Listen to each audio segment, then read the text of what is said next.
Hello, this is Mike Regan. It is my pleasure to welcome back a friend of ours, Peter Tirschwell, to this on the record interview. Peter is the vice president with IHS Markit.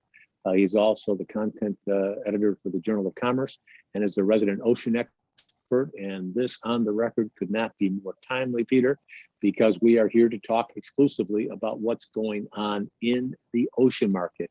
And before going any further, for those of you that are saying, well, I'm not a big ocean shipper, I don't ship anything via ocean. The one thing that we want to highlight is that the ocean markets affect every modal sector within the transportation supply chain. So what goes on in the ocean can affect trucking, parcel, intermodal, rail, you name it. It all is in to get your thoughts about what's going on in the ocean market today. Well, Mike, we're witnessing obviously a extraordinary situation, the likes of which we've never seen before. But I think that the main message is that at this point, it looks as if things are unfortunately going to get worse before they get better. One of the things that we were thinking when we first experienced the pandemic and kind of watched it play out over the course of 2020 was that it was simply the latest in a series of disruptive events that had occurred in the ocean space, going back to the financial crisis and the restocking that occurred in 2010, which created a squeeze on capacity, drove rates very high, created a profitable year, a rare profitable year for ocean carriers. And then over the course of the next decade, we saw a number of disruptive events, such as the Hanjin bankruptcy, the insolvency of the sixth largest ocean carrier at the time, the West Coast labor unrest, which took place over 6 months in 2014 and 2015, the companies getting out ahead of the threatened Trump tariffs at the end of 2018, the beginning of 2019, that caused some backups, and then the pandemic hit. But actually what's now happening is the pandemic is such a significant event, it's such a significant disruptive event that it's actually spawning its own spin-off disruptions. So it was a shipper who I was talking to about a week ago likened it to the wildfires in the West that are so severe that they're creating their own weather systems, and that's kind of how it's playing out here, where as a direct result of COVID and its impact on supply chains, we're seeing we saw the temporary shutdown of Yantian, the world's largest marine terminal in the port of Shenzhen. We saw the 30 ships or 28 ships now still anchored off the port of LA and Long Beach. We saw the Union Pacific, which shut down all intermodal service into Chicago from the West Coast. It was the only thing that they could do to clear the backlog. All of this is pandemic related, every last bit of it. And you could even say, and we don't know enough about it quite yet, but the closure of the Suez Canal, to what degree were the stresses on the crews somehow responsible for that? So that might not have even been unrelated either. So and now we're looking at even more significant COVID-related disruption, particularly what's on our mind and what we're watching right now is what's happening in Vietnam, where you've seen pretty severe manufacturing disruption as a result of COVID outbreaks. You're now seeing China, which had a complete lockdown and probably was the case study in the world for containing COVID through a zero tolerance policy, is now experiencing Delta variant outbreaks in multiple cities across that country. Well, what are they going to do? We know how China responds to COVID. We've seen that play out before. They shut things down. Well, 42% of loaded ocean containers coming into the United States from anywhere in the world are coming from mainland China. So you can imagine that what we saw in Yantian and what we're seeing in Vietnam might be child's play compared to what might be coming. We also have some issues you could briefly touch on. A cruise having extended boats for a year. I mean, you were one of the ones that broke that story. And the threat of disruptions because these crews are effectively imposed to stop working on the ships, which would shut the ships down. And one of the things that you mentioned, tying this all together, we featured your email that you were kind enough to let us share in last week's 2-minute warning, where you said, the other thing that's really problematic is the fact that we are not having, just a black swan event. Can you make sense out of this, all these black swan events? I mean, you basically have one significant event after another. Well, yeah, and what's happening is that they're building on each other. So it's not simply the pandemic. The pandemic is creating its own events now, its own spin-off events, and every time that happens, the limited supply of assets that facilitate international supply chains slows down essentially. The containers aren't loaded as quickly. They're not unloaded as quickly. They're not returned to the ocean carrier as quickly. When they're not unloaded as quickly, they're normally sitting on a chassis at a warehouse. That means that chassis isn't being put back into circulation. The productivity at the ports is reduced. That's leading to ships being backed up. All of this represents a significant slowing of the circulatory system of assets. And when assets circulate more slowly, as you know, Mike, just as well as anyone being in the transportation industry, capacity is sucked up. Capacity is reduced, and that is happening at a time when we have seen a double-digit increases in containerized imports for going on a year now, significantly elevated in import level. As a result, we've seen the rates go through the roof. We've seen the spot rates now that are exceeding $30,000. You have shippers screaming their heads off, taking their cases to the government. You're seeing the legislation about to be introduced for the first time in 20 years to make changes to U.S. shipping law. So, I mean, things are really moving here in a way that basically is going to prolong the impact of the pandemic on supply chains. So that's really the main message, Mike. That for every disruptive event that we see, for every spin-off disruption, all that means is that assets are going to be more further tied up. They're going to be more slowly circulating, and that means that the effective capacity is taken out of the market, and that prolongs the time when we're clear of this and back to a normal state of cargo flows. Okay, a couple questions here, Peter. Help us understand the impact of the anticipated direction on the negotiations between the Pacific Maritime Association and the Longshoremen Warehouse Union. Okay, that contract, I think, is up in July 1st, 2022. Correct. Okay, can you? And it's a potential collision course. Now, on top of everything else, you have the potential. Now, it's not automatic that it's going to play out this way, but you have a set of circumstances that could lead to trouble.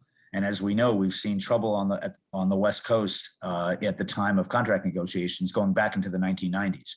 So every time there's a contract negotiation, part of the leverage that the longshoremen use in order to obtain their satisfaction of their demands at the negotiating table is to slow the ports down. It's not a strike, but it's a slowdown. It's labor actions that disrupt the movement of cargo and result in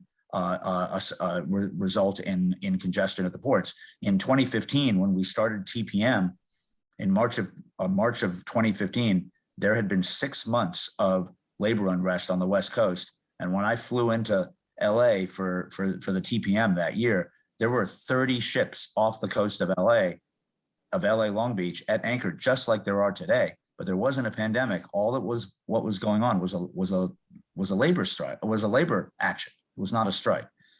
So it's not just the fact of negotiations. Well, I mean, negotiations in the past have produced a lot of disruption. It's the fact that the terminal operators have won the right to automate their terminals. And we've seen 3 terminals take steps or at least fully automate. And we've seen 1 more that is going to automate. And the longshoremen believe that the automation of terminals is an existential issue for them and for their right to have work on the waterfront. And so that issue right there is putting the management and the labor on a collision course, and we'll see what the outcome is. Okay, so that contract expires July 1st, 2022. Yes? Correct. Is that about yes. right? Yep, that's the date. Okay.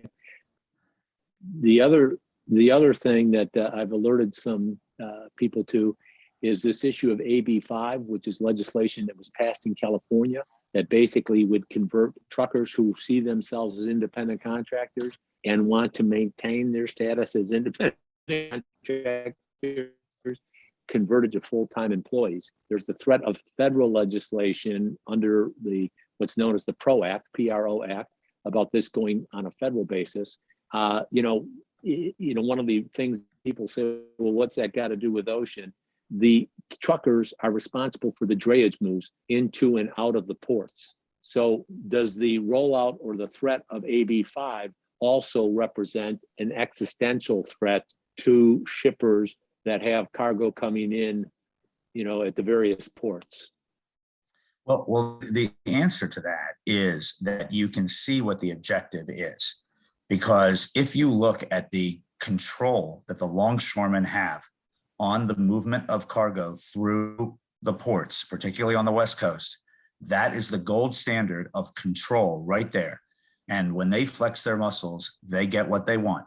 That's why the longshoremen are the highest paid blue collar workers in the country, and why the ILWU is the most powerful labor union in the country, or at least one of them. If the reason why the Teamsters have sought for many, many years to organize drayage drivers is because if they could exercise the same level of vice grip control over the movement of cargo, then they could achieve for their members something similar as what the longshoremen have achieved, which is, 6-figure incomes, gold-plated health plans. And I'm not saying that's necessarily bad. Those are, I'm not saying that thing necessarily, but if you can gain control over cargo movements, that is an incredible economic leverage.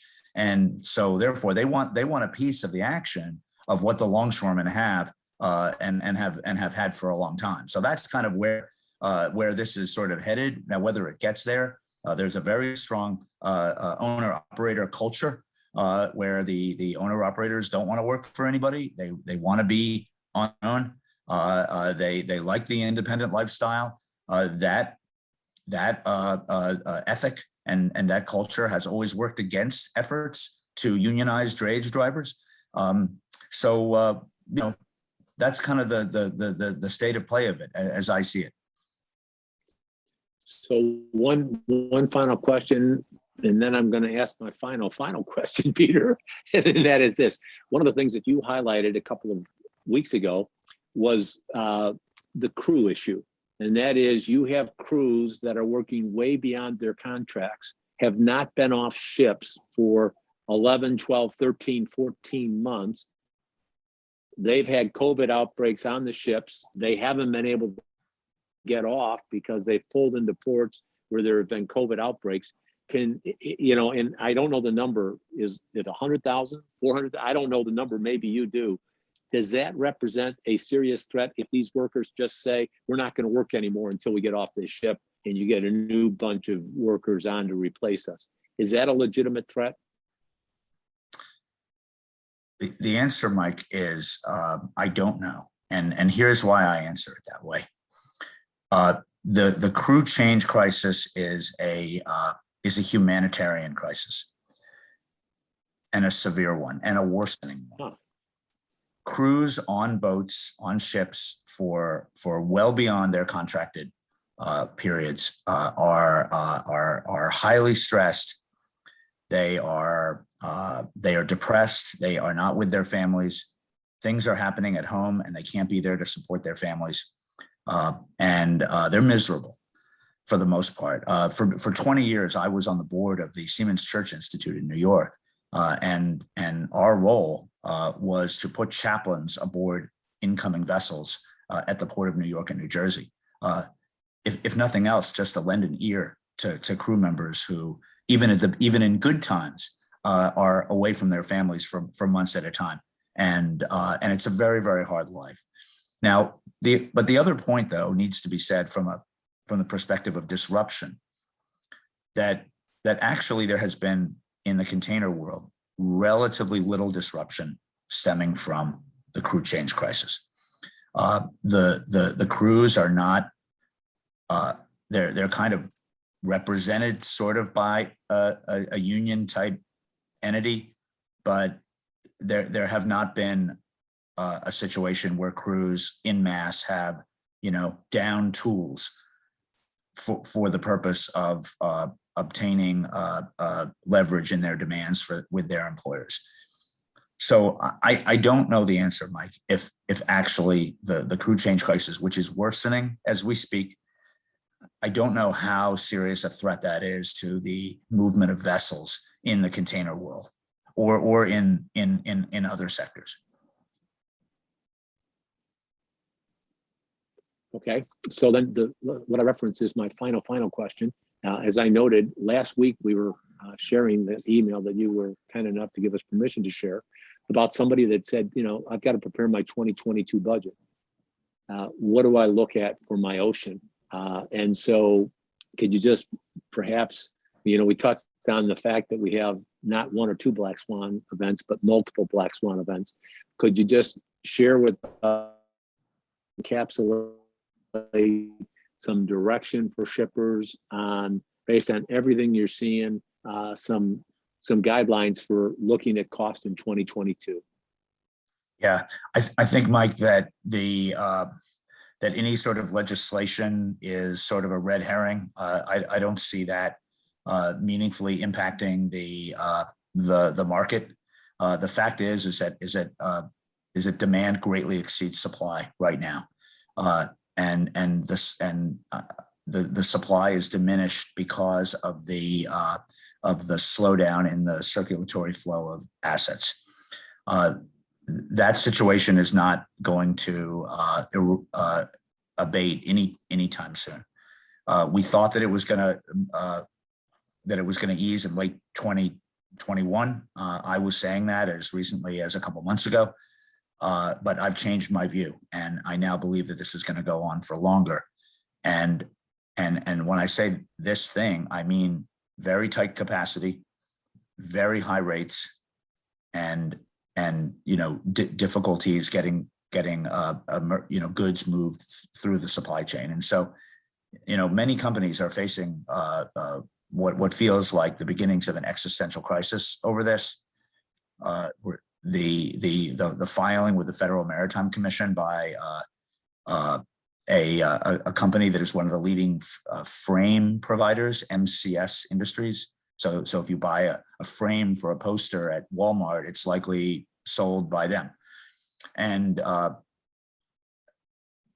it feels like that the rates are so high that it's significantly reducing the profitability of many companies. And I'm sort of hearing sort of anecdotal stories around companies saying, basically, listen, they're going to have to pass on costs to customers. To the extent that they can't pass on those costs, they're going to see reductions in sales. The profitability is going to be significantly eroded.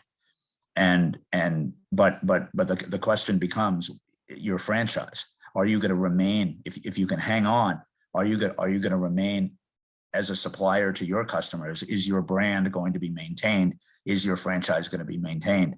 And that means sort of weathering the storm and getting through it on the other side. But the storm isn't abating soon, unfortunately. Okay.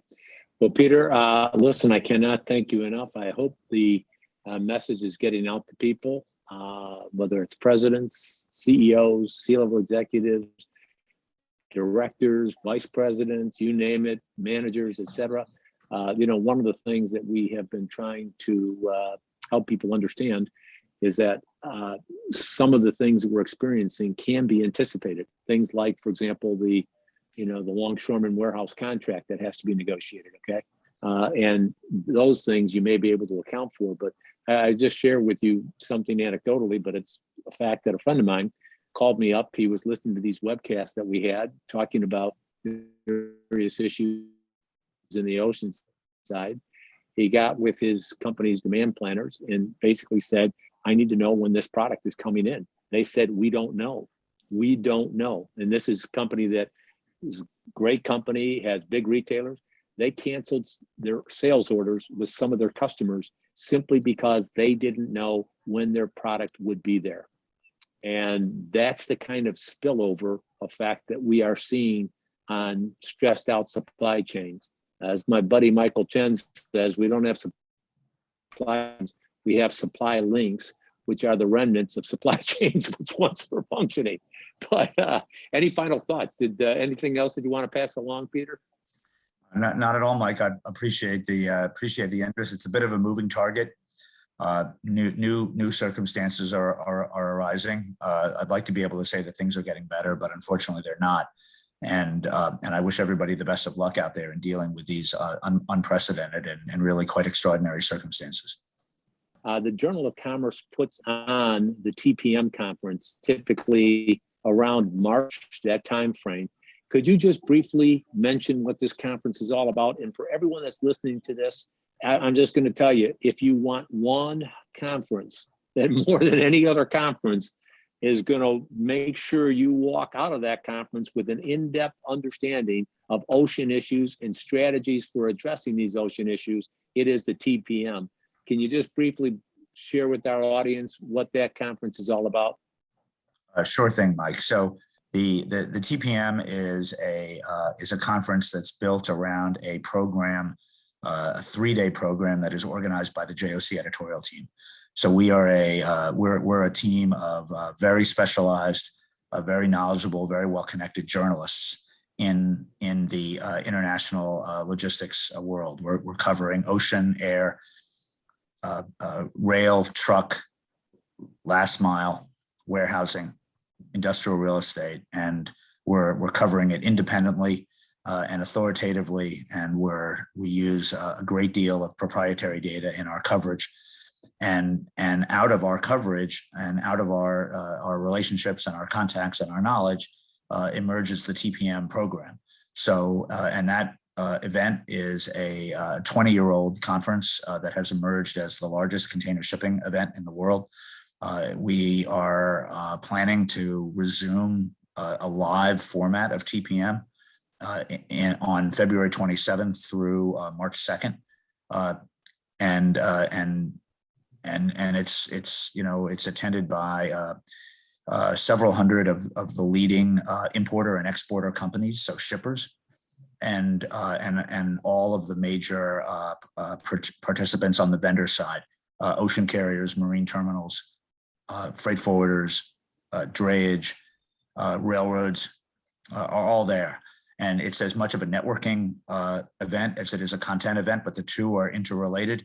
And everybody walks away from TPM thoroughly exhausted, but having invested some very worthwhile time in building relationships, restoring relationships. In fact, our theme for 2022 is relationships matter.